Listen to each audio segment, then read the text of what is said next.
Et c'est Stéphane Corr avec nous. Bonjour Stéphane. Bonjour Alexis. Peur d'Internet, de la perte de ses données personnelles, des pirates du 21e siècle. On a peut-être la solution, elle se résume en 3 lettres, VPN. Le VPN, qu'est-ce que c'est et comment ça marche ? Alors l'acronyme signifie dans son anglicisme un réseau privé virtuel. Et donc c'est-à-dire qu'on va créer en fait une sorte de canal sécurisé entre son ordinateur et le lieu où on se rend, c'est-à-dire un site web, un site de commerce éventuellement ou une autre plateforme. Et toute l'information qui va passer dans ce canal est chiffrée, c'est-à-dire qu'elle est illisible pour quelqu'un qui intercepterait cette communication. Par exemple, si vous êtes dans un cybercafé, un hôtel, la personne qui gère le point d'accès, le réseau Wi-Fi, on va dire ça comme ça, pourrait intercepter les communications. En tout cas, techniquement, il y a une possibilité. Il y a même une possibilité de rediriger sur des sites frauduleux par le biais de ce point d'accès. Et donc, avec le VPN, ça protège déjà de cette problématique. J'ai envie de vous dire, ça devrait être obligatoire dans le VPN pour tout le monde. Est-ce que c'est légal déjà aussi de crypter des données ? C'est tout à fait légal d'utiliser un VPN. C'est un outil de sécurisation finalement de ces données. On peut que recommander de l'utiliser dès qu'on est en dehors de chez soi. Donc surtout si on accède à des Wi-Fi dans des cafés, dans des hôtels ou des Wi-Fi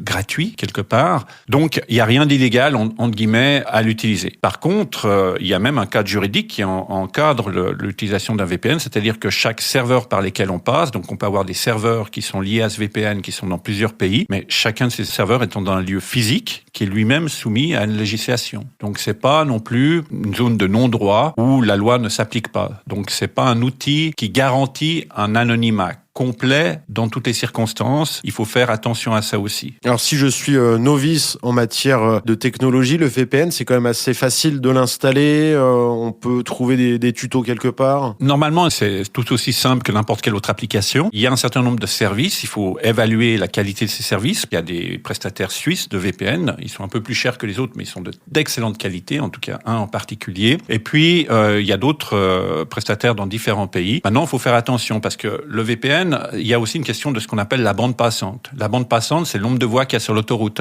Alors avec votre connexion Internet à la maison, généralement, vous avez une autoroute à 4 voies. Vous utilisez un VPN, vous allez avoir peut-être une autoroute à 1 voie ou à 2 voies. Et puis, s'il y a des camions qui circulent, vous allez être ralenti dans votre trafic à vous. C'est-à-dire que si vous voulez tout d'un coup regarder du streaming, télécharger des éléments, ça peut être un peu plus compliqué par rapport à la qualité de certains services vis-à-vis d'autres. C'est une chose à laquelle il faut faire attention aussi. Privilégier bien sûr des VPN payants parce que les VPN gratuits, il y a un très gros risque derrière sur la sécurité de nos données. On ne sait pas qui est derrière un serveur et pourquoi les gens le mettent à disposition gratuite alors que ces infrastructures coûtent assez cher quand même à maintenir. Il y a toujours ce VPN suisse qui offre une version gratuite, mais derrière, il y a toutes les versions payantes. Donc là, on a un certain gage de sécurité. Mais pour les autres, pour ma part, je n'accéderai jamais à un VPN gratuit dont je ne connais pas les détenteurs, etc. Donc, faut prendre des précautions, bien évaluer la chose. Les prix, c'est entre 40 et une centaine de francs par année en fonction de la qualité de ce que l'on veut. Et puis, c'est pas non plus un gage absolu d'anonymat. Il faut garder quand même des bonnes conditions d'hygiène numérique pour l'utilisation qu'on fait de ces outils. Merci